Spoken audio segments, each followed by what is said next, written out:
Hey guys, so I am doing the video I promised I would do, which is how to brush your cockapoo or your doodle, your shih tzu, your German shepherd, anything that has like really long hair or fluffy hair, or anything that really sheds as well. So 3 things you're gonna need. Everything that I use here is what I would use on your dog. So let's get started. So probably the most common thing that everybody knows is the slicker brush. So they come in different sizes. You can get large, medium or small. I usually work with the small or the large. Smaller for smaller dogs, so smaller cockapoos, smaller cavapoos, schnauzers, just anything that's small. These are also great for getting into like little nooks and crannies, like underneath the armpits or inside the legs, anywhere that a bigger brush can't really get into. And then there is the bigger one. I use this for my bigger cockapoos, my labradoodles, golden doodles, golden retrievers, German shepherds, anything that is bigger. It has a wider circumference, which means that I can cover more area basically.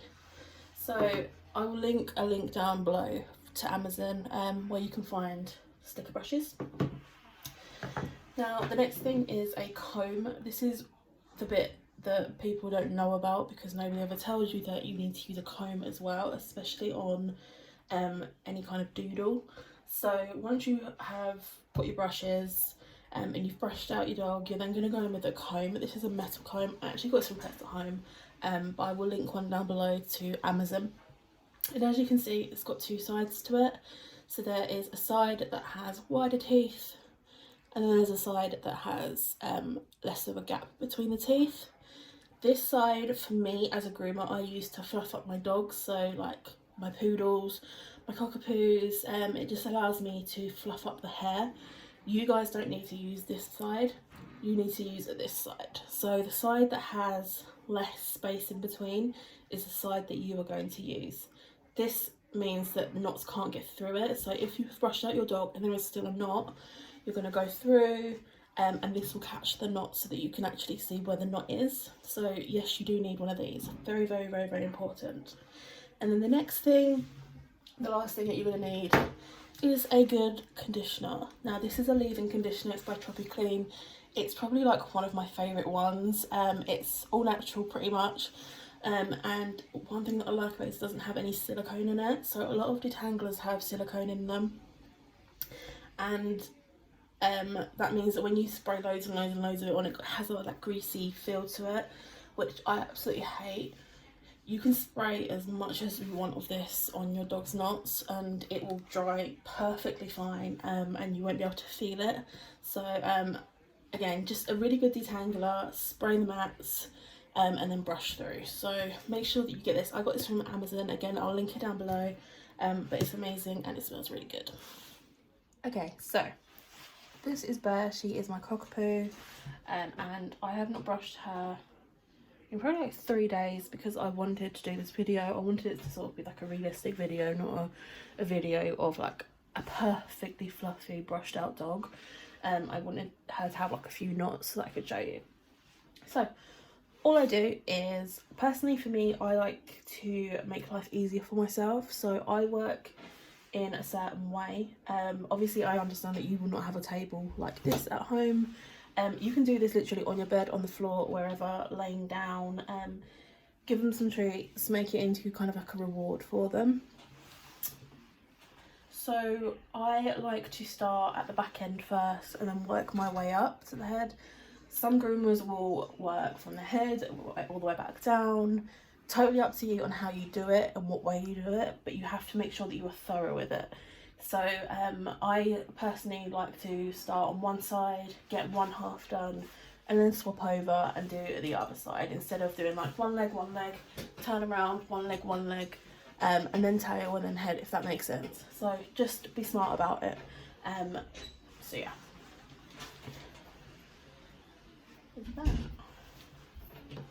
So we are going to get our leave-in conditioner, just spray down, and then take your slicker brush and just brush into the coat.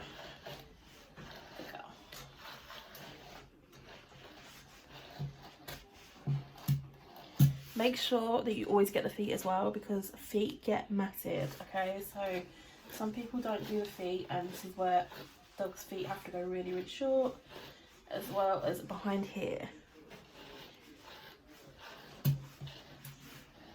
Good girl. You're going to take your comb and go through. If it snags, like it's snagging right now, there is a knot somewhere there. So I'm just going to keep on brushing. And I can feel it, it's somewhere around here. And all that is just dead hair. Good girl. Done over there. So as you can see, it's gliding through pretty well here.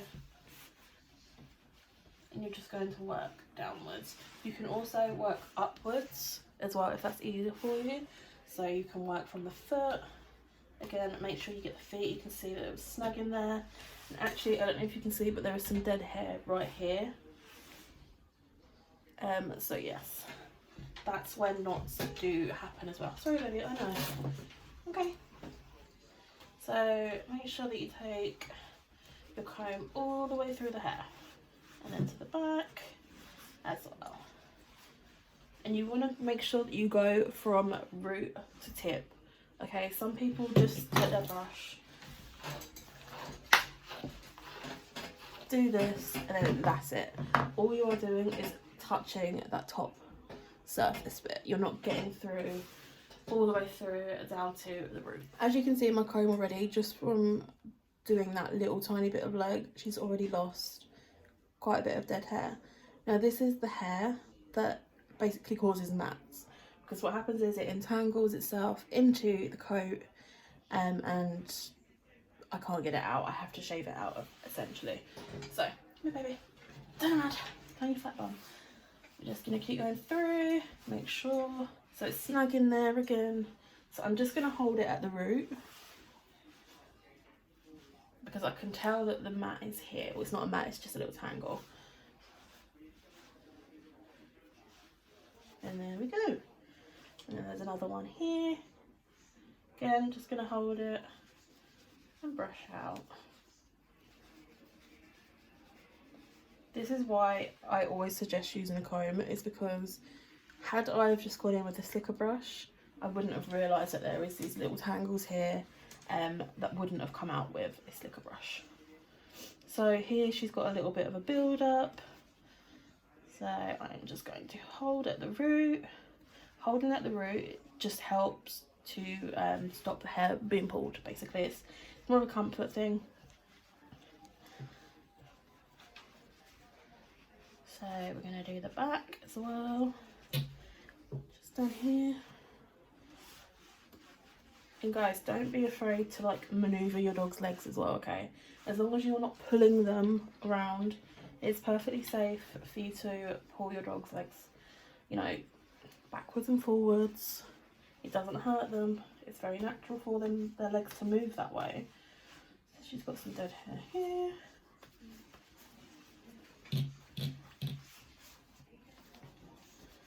And all I do is, because Sissy's in like a very fluffy cockapoo trim, is sometimes I will separate her hair like that. So I don't know if you can see, but I will separate it and then comb root to tip. And that just helps to get the dead hair out. And this does not hurt either. Believe me, she's a big baby. If this hurt her, she would scream. So again, just separating the hair with my hand.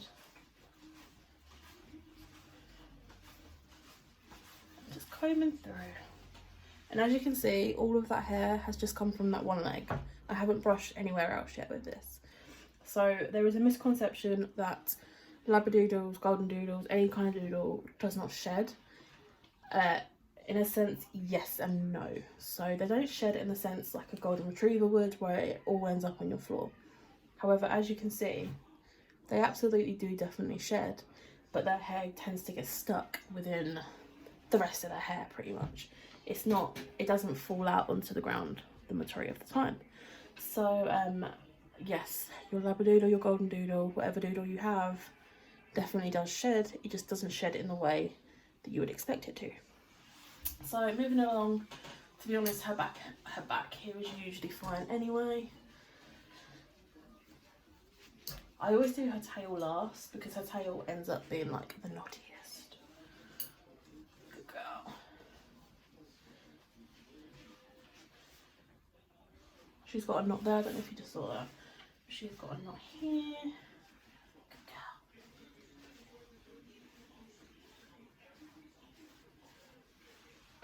girl. Okay, front leg. Going to take my slicker brush. Hey baby. Conditioner. Again, if you're using this, use as much as you like because it doesn't leave like a gross silicone feel to it, like a greasy feel. And you just want to rub that in through the coat. Hey. I know you don't like it. I know you don't like it. And as you can see, my dog also does not like being brushed. So, in a sense, my dog is probably exactly the same as your cockapoo. However, it has to be done, even if they don't like it, because otherwise they get shaved down. Matting is really not a fun thing, guys. A lot of people, a lot of people assume that as groomers we love just shaving dogs down because it is so much easier. You guys could not be any more incorrect. It basically takes us twice as long because we have to be so careful, because we have to use shorter blades, which means that there is a chance of us nicking the skin, cutting the skin. So many things can go wrong with it, guys. Honestly, it's not because we love doing it, it's because we have to, because your dog's welfare comes before vanity, basically. I always live by the motto, humanity over vanity, and I will forever, ever live by that. So as you can see, she is tangled here a little bit, so I'm just going to hold by the root and pull. And there's these little bits of dead hair that are just sticking. You know, Bobby, I know you don't like this one. Don't like your legs being done, do ya? Good girl. I know. There, I know. So I'm just going to separate, go in, let some hair down, make sure there's no snagging, let that hair down, and there we go. Well done. Can I step back a bit? Step back a bit. So I'm not going to bother doing her ears or her face because she actually doesn't really like that bit that much. I am going to do some of her tail, however. This is the bit that gets like matted the most, if anywhere is going to get matted, is her tail. So all I'm going to do is spray. You know, Baba. And I don't know if you can see, but there is a few little tiny, they're not mats, they're starting to form mats as such. Like, I don't know if you can see. So all I'm going to do is just take some conditioner, spray it in, just rub it in. Helps it just loosen. Perfect. And then you're going to go in with our brush that all through. And this conditioner is a leave-in conditioner as well, so it can stay in your dog's fur. It doesn't have to be removed as such, which is great. It's one of my favourite conditioners. So, as you can see already, snagging. So I'm just going to, Bear, don't be awkward. Slowly tease it out. She's going to be a little bugger for this now. She hates having her tail done as well. Okay, you can go back in if that's not coming out yet. Bear. Go back in. Be careful with how much pressure you are putting on your slicker brush. These metal pins are very sharp, okay? They can cause cuts to the skin if not used correctly. You don't want to use pressure. You don't want to, you know, really drag it down. You just want to hook it so that it's hooking into the fur and pulling. You don't want to, babe, stop. You don't want to scrape it all the way down. Very, very light touches. But make sure that you get all the way to the root. Okay. No, Baba, you don't want this bit. So I'm just holding her hair at the root again so it doesn't pull, so it doesn't hurt. I'm just sort of teasing it out, kind of pretty much like you would do a child's hair. And again, all of this is literally just dead hair that has just built up and then got entangled. She hates having her tail brushed, her tail and her ears. Forget about it.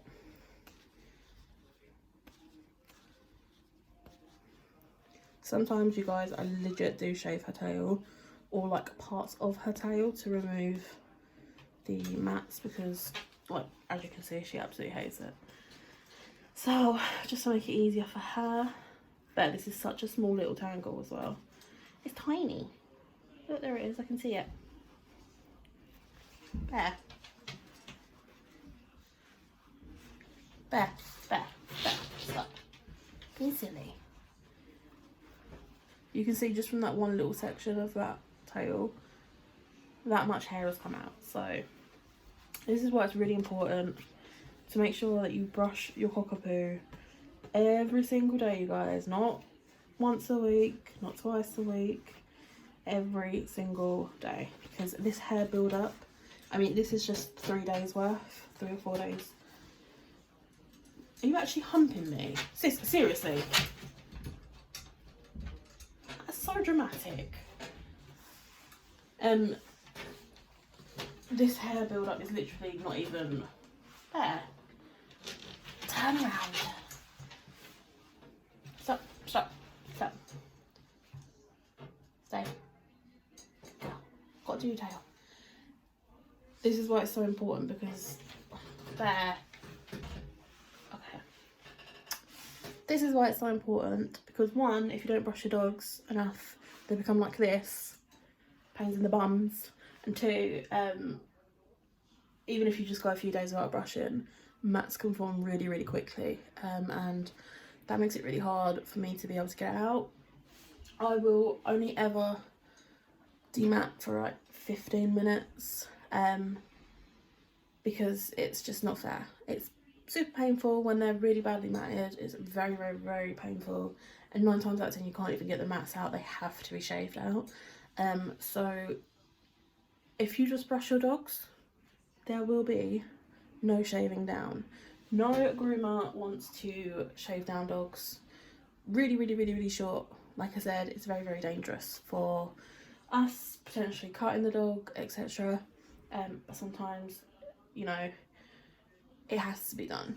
If you can't maintain your dog's coat properly, the best thing that you can do is have them shaved down very, very short all the time, because a lot of people don't realise that matting basically restricts blood flow. So if blood flow is being restricted, things, you know, start to die. I have seen a tail have to be amputated before because the hair got stuck around the tip, and it basically went black. It was awful. So, you know, when I remove mats as well, sometimes there's bruising, because basically what's happened is it has constricted the blood flow so much that it has caused a bruise. In terms of ears, if ears are matted, they can cause hematomas. So hematomas are basically blood-filled pockets. And what happens is when I release a mat, all of the blood then goes into the ear really, really quickly, and that's what causes the hematoma. Yeah, so if we can just avoid all of that, that would be great. Anyway guys, I will see you soon. I love you all. Goodbye.